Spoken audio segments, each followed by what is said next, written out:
കൊച്ചി ധനുഷ്കോടി ദേശീയപാതയുടെ ഭാഗമായ നേര്യമംഗലം വനമേഖലയിൽ മരങ്ങൾ റോഡിലേക്ക് വീണുള്ള അപകടങ്ങൾക്ക് അറുതിയില്ല. തിങ്കളാഴ്ച വൈകുന്നേരം 2 മരങ്ങൾ കടപുഴകി റോഡിൽ പതിച്ചു. മരം റോഡിലേക്ക് പതിക്കുന്നതിന് നിമിഷങ്ങൾക്ക് മുമ്പാണ് മൂന്നാറിലേക്കുള്ള വിനോദസഞ്ചാരികൾ സഞ്ചരിച്ച ഇന്നോവ കാർ കടന്നുപോയത്. പാതയോട് ചേർന്ന് നിൽക്കുന്ന മരങ്ങൾ സംരക്ഷിക്കുവാനോ മുറിച്ചു മാറ്റുവാനോ നടപടി വേണമെന്നാണ് ആവശ്യമുയരുന്നത്.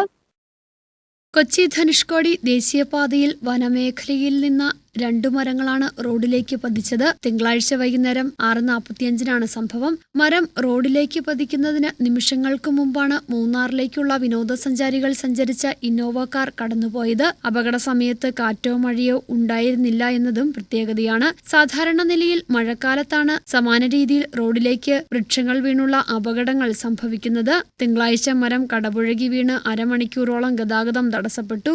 നാട്ടുകാരുടെ നേതൃത്വത്തിൽ ഇത് വെട്ടിമാറ്റുന്നതിനിടെ അടുത്ത മരവും റോഡിലേക്ക് മറിഞ്ഞു വീണു. ഭാഗ്യം തുണച്ചതുമൂലമാണ് ദുരന്തം വഴിമാറിയത്. നേര്യമംഗലം മുതൽ വാളറ വരെ 14.5 കിലോമീറ്റർ ദൂരത്തിൽ നിരവധി മരങ്ങളാണ് സമാന രീതിയിൽ അപകടകരമായി തുടരുന്നത്. ദേശീയപാത നവീകരണം നിരവധി കടമ്പകൾ കടന്ന് വനമേഖലയിലും ആരംഭിച്ചിട്ടുണ്ട്. പക്ഷേ 10 മീറ്റർ ടാറിങ്ങും സംരക്ഷണ ഭിത്തികളും ഓടകളുമടക്കം 16 മീറ്ററോളം മാത്രമേ നിർമ്മാണം നടക്കുകയുള്ളൂ. അപകട മരങ്ങൾ സംരക്ഷിക്കുവാനോ മുറിച്ചു മാറ്റുവാനോ നടപടിയുണ്ടായില്ലെങ്കിൽ ഇതുവഴിയുള്ള യാത്ര വീണ്ടും ദുഷ്കരമായി തുടരും.